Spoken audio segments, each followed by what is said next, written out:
तो contingency planning में क्या होगा, हमें ये देखना पड़ेगा कि किस टाइप के इमरजेंसी एक्शंस हम लेंगे। कंटिजेंसी प्लानिंग का मतलब ये है कि प्लानिंग फॉर इमरजेंसी एक्शंस। तो इमरजेंसी एक्शंस किसकी वजह से हो सकते हैं, डैमेज कोई हो गई है, फेलियर हो गया है, कुछ डिसेबलिंग इवेंट्स हो गए, यानी कि अगर सिस्टम आपका आईटी सिस्टम प्रॉपरली वर्क नहीं कर रहा और किसी भी वजह से वो रुक जाता है तो इमरजेंसी एक्शंस होने पड़ेंगे, और इमरजेंसी एक्शंस की प्लानिंग को कंटिजेंसी प्लानिंग कहेंगे।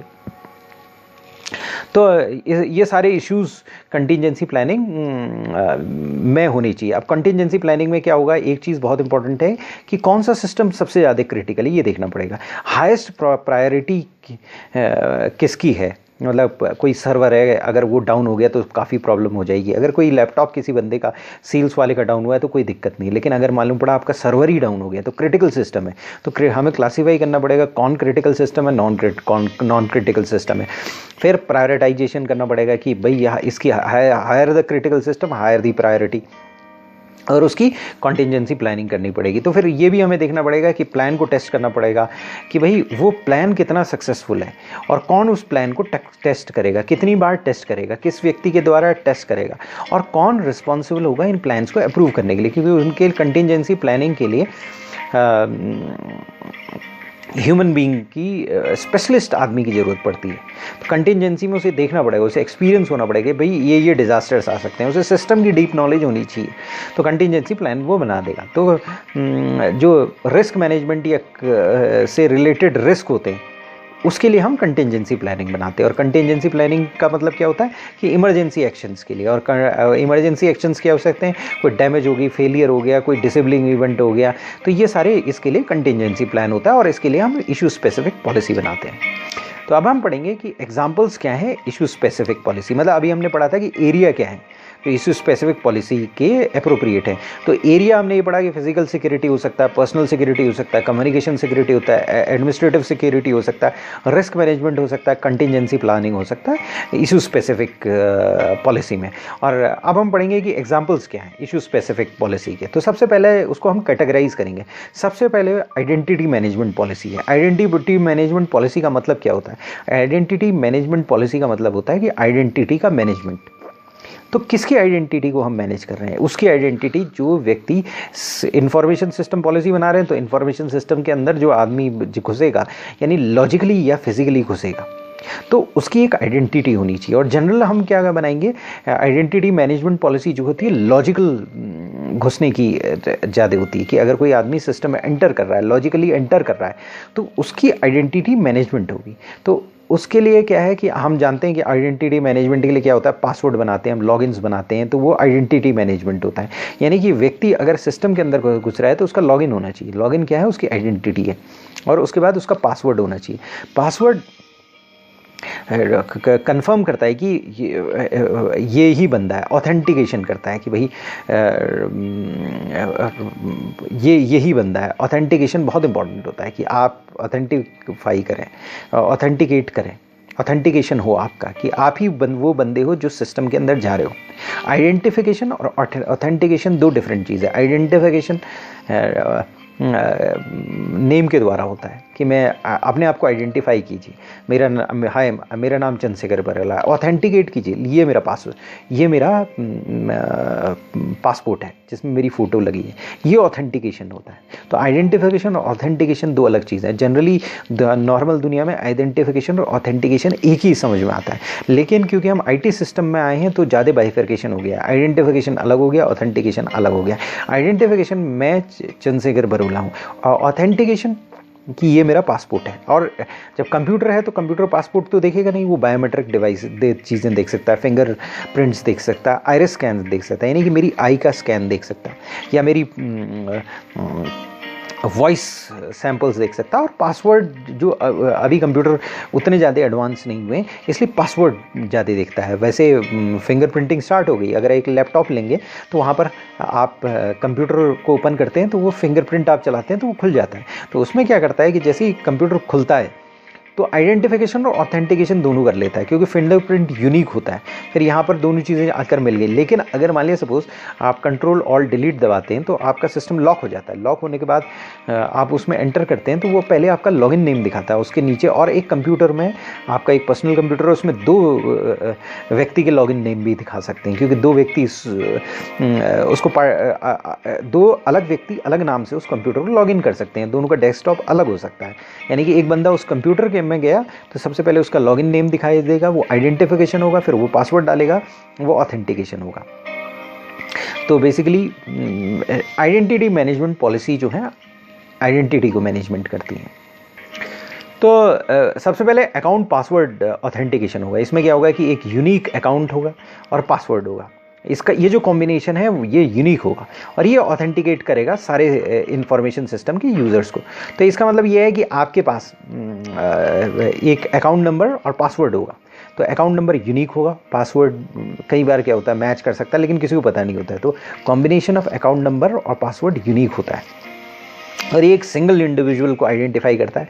पासवर्ड सीक्रेट होना चाहिए, उसी इंडिविजुअल को पता होना चाहिए। और जो अकाउंट नेम जो है वो कॉमन होता है, वो सबको पता होता है। जिस तरह से हमने पब्लिक की क्रिप्टोग्राफी पढ़ी, उसमें क्या होता है कि एक प्राइवेट की होती है और पब्लिक की होती है। प्राइवेट की उसी बंदे को पता होती है, पब्लिक की सबको पता होती है। तो यही चीज़ यहाँ पर है कि पब्लिक की जो आपका ईमेल आईडी या नेम है सबको पता है, प्राइवेट की जो है आपका पासवर्ड है वो आप ही को पता है। फिर होता है अकाउंट चेंज कैसे करना है। तो अकाउंट चेंज करने के लिए क्या होता है कि जनरली आपका मैनेजर रिस्पॉन्सिबल होता है, वो एंड यूज़र के लिए रिस्पॉन्सिबल होता है कि उसके पास एक्सेस प्रिविलेज होना चाहिए आपके अकाउंट या पासवर्ड वगैरह को चेंज करने के लिए, क्योंकि एक वेरिफिकेशन का सिस्टम होना चाहिए कि किसी भी बंदे का, अगर मान लिया सपोज किसी कंपनी में 1000 बंदे हैं और उसके पासवर्ड में प्रॉब्लम आ गई है, तो उस बंदे को कौन आइडेंटिफाई करेगा? उस बंदे को आइडेंटिफाई उसका मैनेजर करेगा। तो उसके मैनेजर जो है उसके पास एक्सेस प्रिविलेज होना चाहिए, उसका जो पॉलिसी होनी चाहिए वो नॉर्मल होनी चाहिए। तो एंड यूज़र जो जैसे मान लिया सपोज मेरा पासवर्ड है, उसको ज़रूरी नहीं है एक्सेस प्रिविलेज हो अपने अकाउंट का, और उस ये जो रिकॉर्ड उसने दी है वो लॉग होनी चाहिए और रिकॉर्डेड होनी चाहिए। मतलब रिक्वेस्ट जो है रिकॉर्ड होनी चाहिए, उसको लॉग होना चाहिए कि इसने ये पासवर्ड भूल गया था या पासवर्ड कुछ प्रॉब्लम आ गई थी और इसने पासवर्ड चेंज किया है, और चेंज करने के लिए डायरेक्टली वो कम्युनिकेट करे ये नहीं होना चाहिए। ये छोटे ऑर्गेनाइजेशन में होते हैं। अगर ऑर्गेनाइजेशन में 40 लोग हैं तो वो हो सकता है कि उसने भेज दिया, उसका आइडेंटिफिकेशन है उसको बता दिया। लेकिन उस केस में अगर बहुत बड़ा ऑर्गेनाइजेशन है तो उस केस में मैनेजर रिस्पॉन्सिबल होगा। उसके बाद क्या होता है, नया अकाउंट की रिक्वेस्ट। अगर मान लिया सपोज नया बंदा ज्वाइन कर रहा है तो उसे नया एंड यूज़र है तो उसके लिए अकाउंट बनाना है, लॉगिन और पासवर्ड बनाना है, तो मैनेजर उसके लिए रिस्पॉन्सिबल होता है। तो इसके लिए एक इशू स्पेसिफिक पॉलिसी हमें बनानी पड़ेगी। इशू स्पेसिफिक पॉलिसी ये बतानी पड़ेगी कि भाई जब भी कोई नया आपके कंपनी में ज्वाइन करे तो उसके लिए क्या है कि आपको नया एंड यूज़र रिक्वेस्ट भेजेगा। एंड यूज़र ज़रूरी नहीं वो अपने रिक्वेस्ट करेगा अपने अकाउंट के लिए, क्योंकि जब वो ऑर्गेनाइजेशन में ज्वाइन करेगा तो एक तो वो न्यू रहेगा और दूसरी बात वो अपने आप को कैसे वेरीफाई करेगा, उसका मैनेजर उसके बिहाफ में वेरीफाई करेगा और वहाँ से वो अथॉरिटी डिराइव करेगा और उसके बाद वो उस रिक्वेस्ट को लॉक किया जाएगा, रिकॉर्ड किया जाएगा और फिर उसे न्यू अकाउंट दे दिया जाएगा। तो जब अकाउंट चाहिए नहीं तो उसके डिसेबल्ड होनी चाहिए, यानी कि बंदा चला गया। तो कई ऑर्गेनाइजेशन में क्या होता है, एचआर के पास जैसे ही लेटर जाता है एचआर इन्फॉर्म करता है आईटी को और वो फिर उसको लॉगिन से रिमूव कर देते हैं।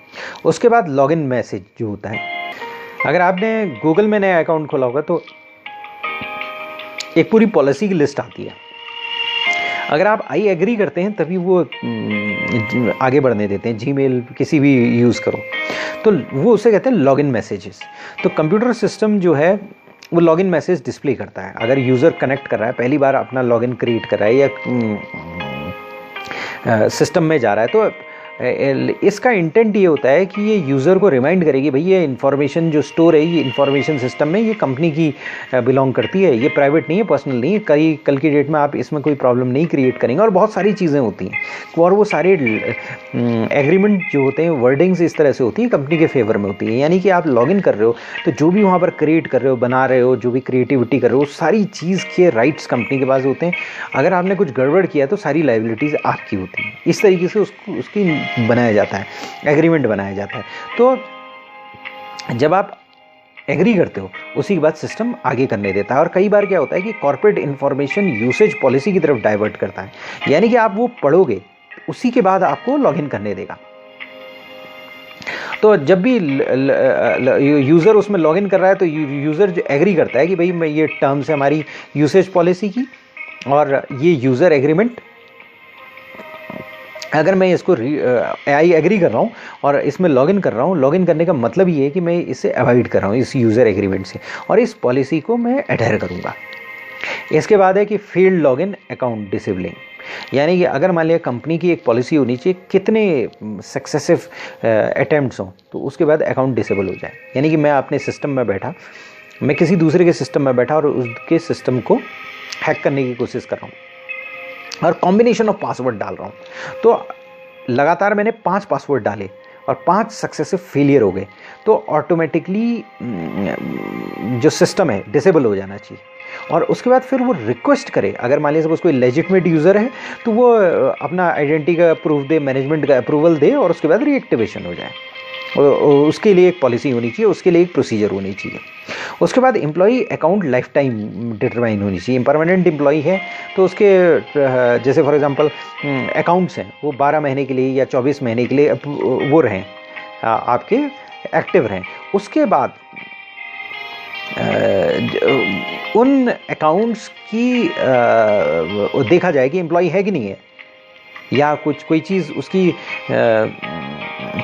उसको कई और चीज़ों का एक्सेस दिया है, उसकी ज़रूरत है कि नहीं ज़रूरत है। तो ये सारी एक पर्टिकुलर पीरियड होना चाहिए, वहाँ पर डीएक्टिवेट होना चाहिए, उसके बाद रीएक्टिवेशन हो जाना चाहिए। तो लाइफ टाइम ऑफ अकाउंट होना चाहिए और उसके बाद रीएक्टिवेशन होना चाहिए। मतलब उसमें आइडेंटिटी प्रूफ हो, मैनेजमेंट अप्रूवल हो, या कोई एक पॉलिसी है जिसके अनुसार वो रीएक्टिवेशन हो रहा है। तो एम्प्लॉय अकाउंट लाइफ टाइम जो है वो बहुत सारे ऑर्गेनाइजेशन में नहीं होती है, लेकिन बहुत सारे ऑर्गेनाइजेशन में होती है और कई बार पता भी नहीं चलता इसके बारे में। लोगों को अवेयरनेस कम है कि अगर कोई अकाउंट है और कोई एम्प्लॉय 10 साल से काम कर रहा है तो उसका हर 12 महीने में या 24 महीने में वो अकाउंट फिर से रीएक्टिवेट होना चाहिए। इसका मतलब ये है कि बाकी जितने भी अकाउंट हैं वो डीएक्टिवेट होने चाहिए। तो कई बार क्या होता है कि कोई अकाउंट एक्टिवेटेड रह जाता है, तो ऐसा ना हो कि वो एक्टिवेटेड रह गया हो। इसके बाद हम चलते हैं नेटवर्क पॉलिसीज़ में। तो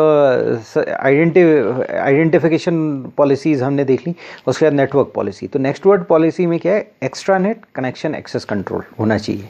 तो ये क्या है, एक्स्ट्रानेट जो होता है, अगर मान लीजिए सपोज एक्स्ट्रानेट के साथ कनेक्शन है। एक्स्ट्रानेट क्या होता है, एक होता है इंट्रानेट। या इंट्रानेट मतलब सिस्टम लोकल एरिया नेटवर्क, यानी कंपनी के अंदर का नेटवर्क। एक्स्ट्रानेट क्या होता है, बाहर का नेटवर्क। तो अगर आप एक्स्ट्रानेट के साथ नेटवर्किंग कर रहे हैं, अगर मान लीजिए सपोज बाहर आप कम्युनिकेट कर रहे हैं, तो कंपनी में होता है कि अगर मान लीजिए सपोज आप गूगल कर रहे हैं या कोई चीज़ कर रहे हैं तो केवल ऑथराइज सर्विस के लिए कर सकते हैं। ऐसा नहीं कि आप naukri.com में जा सकते हैं या और दूसरी चीज़ उसमें जा सकते हैं, आप केवल ऑथराइज्ड सर्विसेज को यूज़ कर सकते हैं। तो वो लिमिट होना चाहिए। तो ये कि एक्स्ट्रानेट कनेक्टिंग एक्सेस कंट्रोल्स होते हैं, ये इसके रिगार्डिंग नेटवर्क पॉलिसीज़ होनी चाहिए।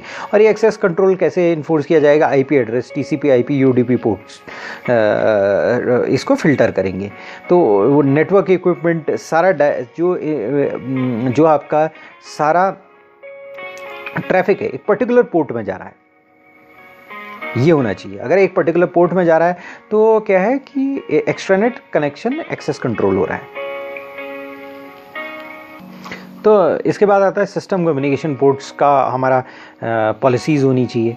तो सिस्टम कम्युनिकेशन पोर्ट की पॉलिसी क्या है कि जैसे हमने पहले पढ़ा था कि पोर्ट्स होते हैं, पर्टिकुलर पोर्ट्स पर्टिकुलर सर्विसेज के लिए होता है। तो पर्टिकुलर पोर्ट्स जो होने चाहिए, अगर मान लिया सपोज इंटरनेट आ रहा है, इंटरनेट से अगर कोई कनेक्शन आ रहा है, अगर मान लिया सपोज एम्प्लॉई हमसे कनेक्ट करने की कोशिश कर रहा है, तो एक पर्टिकुलर पोर्ट ही के थ्रू उसका वो पास होगा, मींस डेटा पास होगा। यानी कि अगर नेटवर्क से बाहर कम्युनिकेट करें तो पर्टिकुलर पोर्ट ही यूज़ होगा। तो बाकी सारे कम्युनिकेशन पोर्ट ब्लॉक होनी चाहिए, वहाँ पर फायरवॉल लगनी होनी चाहिए। यानी कि अगर कोई और दूसरा पोर्ट यूज़ कर रहा है तो अलाउ नहीं होना चाहिए। तो इसके लिए एक पर्टिकुलर पॉलिसी होनी चाहिए, सीधे सिस्टम कम्युनिकेशन पोर्ट पॉलिसी कह सकते हैं, और ये स्पेसिफिक पॉलिसी है। इसके बाद अनऑथराइज्ड इंटरनेट एक्सेस ब्लॉकिंग होनी चाहिए, इसके लिए एक पर्टिकुलर पॉलिसी होनी चाहिए। तो इस पॉलिसी के में क्या होना चाहिए कि सारे यूज़र्स ऑटोमेटिकली ब्लॉक होने चाहिए अगर अनऑथराइज साइट्स है, naukri.com है या पोर्नोग्राफिक साइट्स हैं।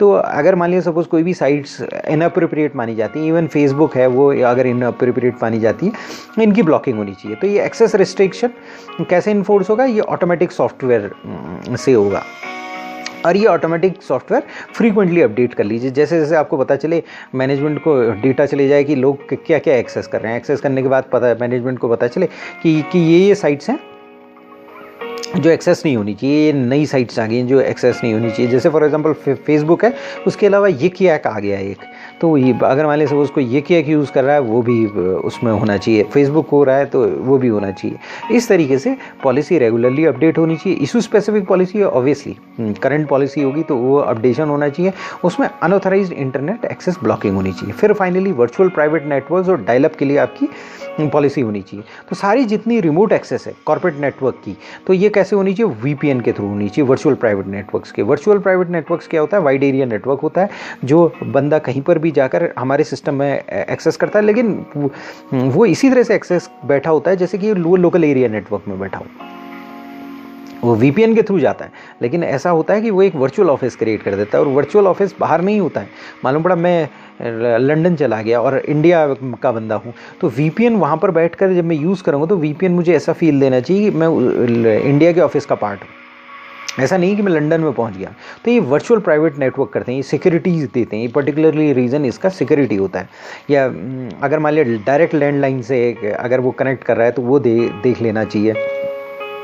तो ये सारी चीज़ें जो है नेटवर्क पॉलिसीज़ में आती है। तो नेटवर्क पॉलिसीज़ में क्या आती है, एक्स्ट्रानेट कनेक्शन एक्सेस कंट्रोल के रिगार्डिंग पॉलिसी होनी चाहिए, सिस्टम कम्युनिकेशन पोर्ट्स के अनुसार पॉलिसी होनी चाहिए कि कौन से पोर्ट से डेटा आएगा, कौन से पोर्ट से डेटा नहीं आएगा। एक्स्ट्रानेट कंट्रोल एक्सेस पॉलिसी है तो एक्स्ट्रानेट के एक्सेस के रिगार्डिंग कंट्रोल पॉलिसी है। सिस्टम कम्युनिकेशन पोर्ट है तो कौन से पोर्ट्स, जो पोर्ट्स के बारे में हमने पहले पढ़ा था कि कौन से पोर्ट्स अथराइज है डेटा अंदर आने के लिए, बाकी वो फायरवॉल लगी होनी चाहिए।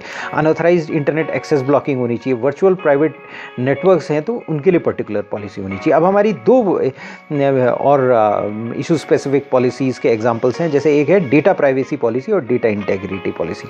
तो डेटा की प्राइवेसी पॉलिसी और डेटा की इंटेग्रिटी पॉलिसी, यानी कि डेटा जो प्राइवेट होना चाहिए वो उसकी प्राइवेसी ब्रीच नहीं होनी चाहिए, और दूसरा डेटा इंटेग्रिटी, यानी इंटेग्रिटी ख़राब नहीं होनी चाहिए। अगर कोई मैसेज आ रहा है तो उसमें बीच में कोई गड़बड़ी नहीं होनी चाहिए, कोई वायरस नहीं होना चाहिए या इन्फॉर्मेशन डिस्टॉर्शन नहीं होनी चाहिए। तो ये सारी चीज़ें होनी चाहिए। मालूम पड़ा अगर कोई बैंक है, बैंक का इन्फॉर्मेशन उसको दी जा रही है और वो एक सर्वर दूसरे सर्वर से कम्युनिकेट करने निकालने 1000 रुपये हैं और उसने निकाल दिए 1 लाख रुपये, तो फिर वो प्रॉब्लम क्रिएट हो जाएगा। तो वहाँ पर डेटा इंटेग्रिटी बहुत इंपॉर्टेंट होती है। तो इसी तरह से डेटा प्राइवेसी भी बहुत इंपॉर्टेंट होती है। तो बेसिकली डेटा प्राइवेसी पॉलिसी में क्या होना चाहिए, डेटा प्राइवेसी पॉलिसी में जो है सबसे पहले जो है आपकी कॉपीराइट नोटिस होना चाहिए। कॉपीराइट जो आप देखते हो @ करके लिखा होता है, वो एक पर्टिकुलर फॉर्मेट होता है जिसमें कॉपीराइट नोटिस होता है, जिससे आदमी को ऑटोमेटिकली समझ जाता है ये कॉपीराइट है। कॉपीराइट @ 2005, फिर कंपनी का नेम होगा, फिर ऑल राइट रिजर्व लिखा होगा। तो इससे ये पता चल जाएगा भाई ये कॉपीराइटेड चीज़ है, इसको हम दूसरा बंदा यूज़ नहीं कर सकता है। तो कंपनी के द्वारा जो भी इंफॉर्मेशन ओन की गई है और जो उसे इंटेलेक्चुअल प्रॉपर्टी राइट्स मानता है, यानी कि भाई ये इंटेलेक्चुअल प्रॉपर्टी हमारी ये मानता है, तो भले ये रिटर्न हो, प्रिंटेड हो, स्टोर डाटा है, ये लेबलिंग होनी चाहिए कॉपीराइट नोटिस। अगर विंडो अगर आप देखोगे तो उसमें TM लिखा हुआ आता है, तो एक ट्रेडमार्क है, तो वो ये कॉपीराइट है। तो वो कॉपीराइट को सी लिखा होता है और वो उसके ऊपर एक सर्कल सा बना होता है और फिर उसके बाद ईयर लिखा होता है, कंपनी नेम वगैरह लिखा होता है। तो ये कॉपीराइट के लोगोज हैं, जिससे बंदे को ऑटोमेटिकली पता चल जाए कि भाई ये कॉपीराइटेड चीज़ है। बंदे को कोई कन्फ्यूजन ना रहे कि ये कॉपीराइटेड नहीं है, उसको कॉपीराइट नोटिस मिल गया, यानी कि उसने जैसे ही वो आइकन देखा तो उसके ब्रेन में आ जाना चाहिए हाँ इसको मैं वो रेप्लिकेट नहीं कर सकता हूँ, यूज़ नहीं कर सकता हूँ, ये किसी और के इंटेलेक्चुअल प्रॉपर्टी राइट्स है। उसके बाद ईमेल मॉनिटरिंग का है, तो सारे ईमेल मॉनिटर होने चाहिए और ये किस लिए वो होनी चाहिए, नॉन बिजनेस यूज़ के लिए होनी चाहिए। सारे के सारे ईमेल जो अच्छी कंपनी है उसमें ऐसा नहीं कि एक ईमेल मॉनिटर नहीं हो रहा, दो नहीं हो रहा, सारी ईमेल मॉनिटरिंग होनी चाहिए। किस चीज़ के लिए, नॉन बिजनेस यूज़ के लिए। Informatory material, unethical illegal content है वो देखना चाहिए। और कंपनी की कॉन्फिडेंशियल इंफॉर्मेशन डिस्क्लोज हो रही है कि नहीं हो रही है ये देखना चाहिए। उसके बाद लार्ज अटैचमेंट है तो वो देखने चाहिए। मैसेज साइजेस ये सारे देखने चाहिए। लार्ज अटैचमेंट हो रहा है तो इसका मतलब बहुत ज़्यादा डेटा भेजने की कोशिश कर रहा है, आखिर इस लार्ज अटैचमेंट में है क्या। तो ये सब ईमेल मॉनिटरिंग में आती है। फिर उसके बाद आती है कस्टमर इंफॉर्मेशन शेयरिंग। तो कॉर्पोरेट इंफॉर्मेशन शेयरिंग जो है यहाँ पर प्राइवेसी इशू आ जाता है। यहाँ पर देखना चाहिए कि सारी की सारी चीज़ें कहीं दूसरे आउटसाइड कंपनी तो इशू नहीं शेयर नहीं हो रही हैं, आउटसाइड इंडिविजुअल तो नहीं शेयर हो रही हैं, तो फिर ये प्रॉब्लम है। उसके बाद डेटा बैकअप्स का इंक्रिप्शन होना चाहिए, यानी कि सारे जो डेटा बैकअप्स हैं वो इंक्रिप्टेड फॉर्म में रखने चाहिए। और एक्स्ट्रानेट कनेक्शन भी इंक्रिप्टेड होनी चाहिए। तो वो इंक्रिप्टेड इसलिए होनी चाहिए कि प्राइवेसी, इंफॉर्मेशन जो ट्रैवल कर रही है उसकी प्राइवेसी के लिए। उसके अलावा फिर फाइनली जो है डेटा एक्सेस है। तो इसमें क्या होता है, इसमें डेटा एक्सेस में ये होता है नीड टू नो, ओसामा पॉलिसी, यानी कि जिसको नीड टू नो बेसिस में इंफॉर्मेशन होनी चाहिए। यानी कि corporate information, hard copy, electronic copy की इस डेटा की इंफॉर्मेशन इंडिविजुअल्स को रिस्ट्रिक्ट होनी चाहिए और नीड टू नो बेसिस में होनी चाहिए और लेजिटिमेट रीजंस के लिए होनी चाहिए। हर इंडिविजुअल को एक्सेस तभी ग्राउंड की जाए जब कॉर्पोरेट इंफॉर्मेशन रिसोर्स उन्हें अलाउ करे। और वो कब अलाउ करेगा, उनके जॉब फंक्शंस के अनुसार अलाउ करेगा। अगर किसी का जॉब फंक्शन है तभी उसे डेटा एक्सेस होना चाहिए, अदरवाइज नहीं होना चाहिए। तो इस तरीके से डेटा प्राइवेसी पॉलिसी बनेगी और वो डेटा की प्राइवेसी को मेंटेन करेगी। तो डेटा प्राइवेसी पॉलिसी में क्या है, सबसे पहले कॉपीराइट, गुडविल, ये सब कंपनी की इंटेलेक्चुअल प्रॉपर्टी होती हैं, एसेट होते हैं। अगर आप बेचोगे कई कंपनी के intellectual property millions of dollars में बिकते हैं। तो ये उसके लिए आप जो फॉर्मेट है, कॉपीराइट नोटिस का फॉर्मेट है, उस फॉर्मेट में इंफॉर्मेशन होनी चाहिए ताकि अगले आदमी को समझ सके कॉपीराइट नोटिस है। ईमेल मॉनिटरिंग होनी चाहिए, कस्टमर इंफॉर्मेशन शेयरिंग को देखना चाहिए, डेटा बैकअप्स इंक्रिप्ट होनी चाहिए, एक्सट्रानेट कनेक्शंस में इंक्रिप्शन होना चाहिए ताकि जो डेटा जा रहा है उसकी प्राइवेसी प्रोटेक्ट हो। डेटा एक्सेस में डेटा प्राइवेसी पॉलिसी लगनी चाहिए। और वो कैसे लग सकती है, नीड टू नो में, कि भाई जिसको जो जानना है उतना उसको इन्फॉर्मेशन मिलेगी, जॉब राइटली परफॉर्म करने के लिए इन्फॉर्मेशन मिलेगी, अदरवाइज नहीं मिलेगी। जैसे फॉर एग्जांपल एक छोटा सा एग्जांपल दूँ, मैं एक 5 स्टार होटल में काम करता था। फ्रंट ऑफिस में किसी भी बंदे का जाना मना था, और वो इसलिए था क्योंकि फ्रंट ऑफिस में जो भी एम्प्लॉय जाएगा तो फिर प्रॉब्लम क्रिएट हो जाएगी। वहाँ पर केवल गेस्ट ही जा सकता था, आप बैक ऑफिस से ही मूव कर सकते थे। तो ये कुछ प्रोटोकॉल्स होते हैं। इसी तरीके से जो एम्प्लॉई है, जो अगर जॉब फंक्शन है, जो वो व्यक्ति था जो फ्रंट ऑफिस असिस्टेंट होते थे वही वहाँ पर रहते थे, उनका जॉब फंक्शन था, उनका राइट था। तो इसी तरह से जिसका जो अधिकार है, जो जॉब फंक्शन को परफॉर्म करने के लिए नेसेसरी है, वही उसका अधिकार है और उसी के अनुसार वो काम करेगा, वो एम्प्लॉय काम करेगा। अदरवाइज उसको उन एरियाज़ में जाने का राइट ही नहीं होना चाहिए। इसके बाद डेटा इंटीग्रिटी पॉलिसी होनी चाहिए। डेटा इंटीग्रिटी पॉलिसी में वायरस सिग्नेचर अपडेटिंग होनी चाहिए, यानी कोई भी वायरस आ रहा है तो उसका वायरस सिग्नेचर इमीडिएटली पहचान ले कि सॉफ्टवेयर पहचान ले। अगर मान लिया सपोज क्या होता है कि जो वायरसेस होते हैं वो नए वायरसेस आते रहते हैं, और आपका जो वायरस का एंटीवायरस सॉफ्टवेयर होता है, मैं गलत बोल गया, एंटीवायरस सॉफ्टवेयर होता है, तो वो वायरस सिग्नेचर्स उसमें आते हैं और वो वेंडर उन वायरस सिग्नेचर को अपडेट करता है। तो वो कांस्टेंट अपडेटिंग होनी चाहिए ताकि नए वायरसेस को रोक सके आपका एंटीवायरस। नहीं तो एंटीवायरस आ गया और मार्केट में आ रहा है, बहुत डैमेज क्रिएट कर रहा है, आपका वायरस सिग्नेचर अपडेट नहीं किया, प्रॉब्लम क्रिएट हो जाएगी। इसके बाद है सॉफ्टवेयर टेस्टिंग। सॉफ्टवेयर टेस्टिंग होनी चाहिए। सॉफ्टवेयर जो अगर मान लें सपोज आप सॉफ्टवेयर बेस्ड कंपनी हो या नॉन सॉफ्टवेयर बेस्ड कंपनी हो, अगर कोई सॉफ्टवेयर खरीद रहे हो तो सुटेबल टेस्ट इन्वायरमेंट में उसे टेस्ट होना चाहिए और इंस्टॉलेशन से पहले टेस्ट होना चाहिए, प्रोडक्शन सिस्टम में लगने से पहले टेस्ट होना चाहिए कि भाई इसके क्या लूप होल्स हैं, क्या हो सकता है। तो ये डेटा इंटीग्रिटी को मेंटेन करने में हेल्प करेगा।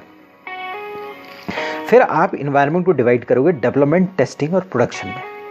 अगर बेसिकली आप अगर एक क्रिटिकल सिस्टम है आपके पास और पर्टिकुलरली आप एक कंपनी हो जो किसी चीज़ को डेवलप कर रहे हो, तो आपके पास जो आप इन्वायरमेंट को, जो अपने कंपनी का डिवीज़न है उसके इन्वायरमेंट को 3 भागों में डिवाइड करोगे, डेवलपिंग, टेस्ट और प्रोडक्शन में।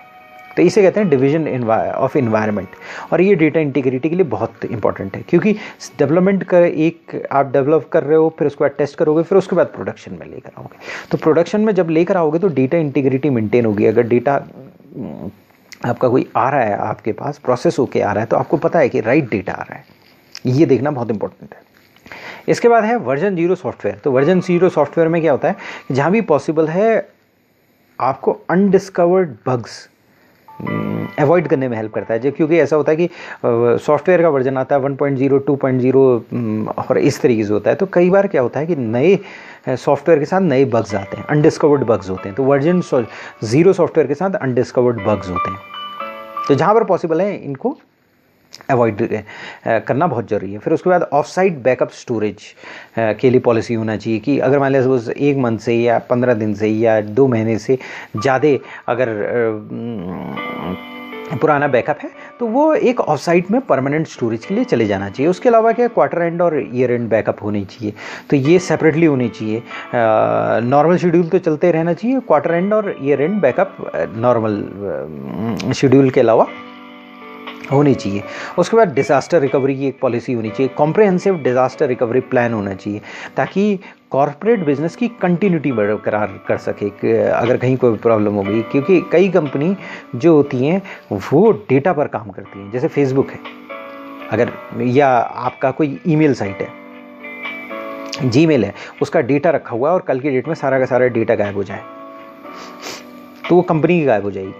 अगर मान लिया सपोज आज की डेट में अगर पंजाब नेशनल बैंक का जहाँ पर सारा का सारा डेटा रखा हुआ है कि किसके अकाउंट में कितने पैसे हैं, वो अगर गायब हो गए तो क्या होगा, तो प्रॉब्लम क्रिएट हो जाएगी। तो कंपनी की कंटिन्यूटी ही प्रॉब्लम में आ जाएगी। कंटिन्यूटी का मतलब ये है कि कंपनी कल बंद हो जाएगी, उस कंपनी को कंटिन्यूटी रखना बहुत ज़रूरी है अगर उसको चलाना है। इसे कहते हैं गोइंग कंसर्न। तो गोइंग कंसर्न रखने के लिए, कंटिन्यूटी रखने के लिए ये इंपॉर्टेंट है कि आपके पास एक कॉम्प्रिहेंसिव डेटा रिकवरी प्लान होना, DRP कहते हैं इसे, होना चाहिए। अगर कहीं कोई प्रॉब्लम हो गई तो DRP होना चाहिए। तो अब हम चलते हैं सिस्टम एडमिनिस्ट्रेशन पॉलिसी में। तो सिस्टम एप्लीकेशन एडमिनिस्ट्रेशन के लिए पॉलिसी हम बनाएंगे और ये सिस्टम स्पेसिफिक पॉलिसी होगी। तो सिस्टम एडमिनिस्ट्रेशन की क्या पॉलिसी होनी चाहिए, एप्लीकेशन को आपको मॉनिटर करना चाहिए, IDS होना चाहिए, इंट्रूजन डिटेक्शन की मॉनिटरिंग होनी चाहिए, फायरवॉल की मॉनिटरिंग होनी चाहिए, नेटवर्क सिक्योरिटी की मॉनिटरिंग होनी चाहिए। तो जो नेटवर्क है उसके सिक्योरिटी की मॉनिटरिंग होनी चाहिए, फायरवॉल को आप कॉन्स्टेंटली मॉनिटरिंग होनी चाहिए, IDS की मॉनिटरिंग होनी चाहिए, इंट्रूजन डिटेक्शन सिस्टम्स लगे हैं उनकी मॉनिटरिंग होनी चाहिए और एप्लीकेशन की मॉनिटरिंग होनी चाहिए। तो सारे सर्वर्स जो हैं, जितने भी एप्लीकेशंस कंटेन कर रहे हैं, मतलब अगर हम इनकी कॉन्स्टेंटली मॉनिटरिंग होनी चाहिए जिस पीरियड में ये एप्लीकेशन काम कर रही है। तो इसमें क्या क्या एक्टिविटीज़ मॉनिटर होनी चाहिए, एप्लीकेशन अप है या डाउन है, अगर डाउन है तो पता हो जाना चाहिए, रिसोर्सेज का क्या यूसेज हो रहा है, CPU वगैरह ये सारी चीज़ों का यूसेज क्या हो रहा है, नॉन स्टैंडर्ड बिहेवियर क्या है एप्लीकेशन का, अगर एप्लीकेशन गलत तरीके से बिहेव तो नहीं कर रही है, मतलब उसके आउटपुट्स वगैरह जो आने चाहिए वो नहीं आ रहे हैं, या नॉन स्टैंडर्ड बिहेवियर्स के बारे में होना चाहिए। या अगर मान लिया सपोज कोई वर्जन चेंज आ रहा है या कोई पैचेस वगैरह आ रहे हैं, वो इंस्टॉल किए गए हैं कि नहीं किए गए, तो सारे एडिशन चेंजेस या जो एप्लीकेशन पैचेस आ रहे हैं वो इंस्टॉल होनी चाहिए। तो एप्लीकेशन मॉनिटरिंग में क्या होना चाहिए, एप्लीकेशन मॉनिटरिंग में जो है कॉन्स्टेंटली मॉनिटर होना चाहिए एक एप्लीकेशन को, और पर्टिकुलरली जिस टाइम पर ऑपरेशन काम कर रहा है उस समय होना चाहिए, क्योंकि उस टाइम पर एप्लीकेशन में अगर कोई प्रॉब्लम आएगी तो डेटा की इंटेग्रिटी और बहुत सी चीज़ों में प्रॉब्लम आ सकती है। तो ये सबसे पहले क्या चीज़ देखेंगे, सिंपल बात है, एप्लीकेशन चल रही है कि नहीं चल रही है, क्या रिसोर्स यूज़ कर रही है, कहीं अब नॉर्मल ज़्यादा ये रिसोर्स यूज़ तो नहीं कर रही है जितना करना चाहिए। उसके बाद क्या नॉन स्टैंडर्ड बिहेवियर है, ये भी एक नॉन स्टैंडर्ड बिहेवियर हो सकता है कि रिसोर्स ज़्यादा तो यूज़ नहीं कर रही है। उसके बाद अगर कोई अपडेटेड पैचेस वगैरह हैं वो होनी चाहिए, ताकि अगर मान लीजिए सपोज़ कोई अकाउंटिंग सिस्टम है उसमें कोई टैक्स लॉ वगैरह चेंज हो गया या कुछ चेंज हो गया तो अपडेटेड होनी चाहिए। पेरोल के सिस्टम्स हैं उसमें अपडेशन होना चाहिए। उसके बाद इंट्रूजन डिटेक्शन मॉनिटरिंग बहुत इंपॉर्टेंट है। तो सारे क्रिटिकल सर्वर कॉन्स्टेंटली मॉनिटर होनी चाहिए, और ये कब होनी चाहिए, हर टाइम मॉनिटर होनी चाहिए इंट्रूजन डिटेक्शन सिस्टम के लिए, क्योंकि अगर कंटिन्यूटी नहीं रहेगी, हर टाइम मॉनिटर नहीं होंगे तो प्रॉब्लम क्रिएट हो जाएगी। और प्रॉब्लम क्यों क्रिएट होगी, इसलिए प्रॉब्लम क्रिएट होगी क्योंकि ऑल टाइम मॉनिटरिंग नहीं है, तो किसी भी टाइम पर इंट्रूजन हो गया और प्रॉब्लम क्रिएट होगी। 1 सेकंड इंट्रूजन डिटेक्शन सिस्टम में काम किया और उतनी देर में हैकर अंदर गया और उसके बाद उसने हैवॉक क्रिएट कर दिया, पता ही नहीं चला।